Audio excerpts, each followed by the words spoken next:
ଲଗାଣ ବର୍ଷାରେ ଜଳମଗ୍ନ ଦ୍ୱାଦଶ ଶତାବ୍ଦୀର କପିଳେଶ୍ୱର ମନ୍ଦିର।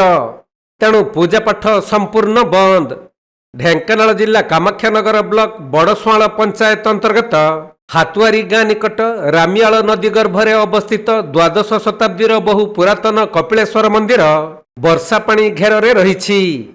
ଫଳରେ ମନ୍ଦିରରେ ଭଗବାନଙ୍କ ଦର୍ଶନ ଓ ନିତ୍ୟ ପୂଜାପାଠ ସମ୍ପୂର୍ଣ୍ଣ ବନ୍ଦ ହୋଇପଡ଼ିଥିବା ବେଳେ ଭାରତ ସରକାରଙ୍କ ପ୍ରତ୍ନତତ୍ତ୍ୱ ବିଭାଗ ମନ୍ଦିରର ଦାୟିତ୍ୱ ନେବା ପରେ ଏହାର ସଂରକ୍ଷଣ ଓ ବିକାଶ ପାଇଁ ବିଭିନ୍ନ ଉନ୍ନୟନମୂଳକ କାର୍ଯ୍ୟ କରାଯାଇଛି।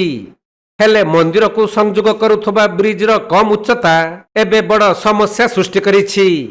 ବ୍ରିଜ ଉପରେ ପ୍ରାୟ 5 ଫୁଟରୁ ଅଧିକ ଉଚ୍ଚତାରେ ପାଣି ପ୍ରବାହିତ ହେଉଥିବାରୁ ମନ୍ଦିର ନିକଟକୁ ଯିବା ସମ୍ପୂର୍ଣ୍ଣ ଅସମ୍ଭବ ହୋଇପଡ଼ିଛି। ତେଣୁ ଭକ୍ତ ଶ୍ରଦ୍ଧାଳୁମାନେ ମନ୍ଦିରକୁ ଯାଇପାରୁନଥିବା ବେଳେ ପୂଜାପାଠ ମଧ୍ୟ ବନ୍ଦ ରହିଛି। ତେବେ ଭବିଷ୍ୟତରେ ବନ୍ୟା ପରିସ୍ଥିତିକୁ ଦୃଷ୍ଟିରେ ରଖି ମନ୍ଦିରକୁ ସଂଯୋଗ ବ୍ରିଜର ଉଚ୍ଚତା ବୃଦ୍ଧି କରିବାକୁ ଦାବି ହେଉଛି। ଆଗରୁ ଯୋଉ ଭଳିଆ ମନ୍ଦିର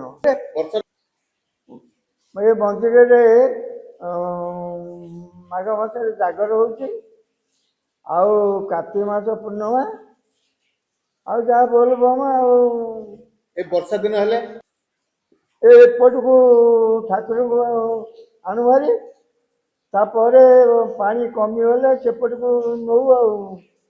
ଆଉ ଏତେ ମାନେ ନ୍ୟୁଜ ଦିଆ ହେଇକା ବ୍ରିଜ ହେଲା ପରେ ଆଗରୁ ଯୋଉ ଭଳିଆ ପାଣି ହଉଥିଲା ଆଜି ମଧ୍ୟ ସେଇଭଳିଆ ପାଣି ହଉଛି, କୌଣସି ଲାଭ ହେଲାନି।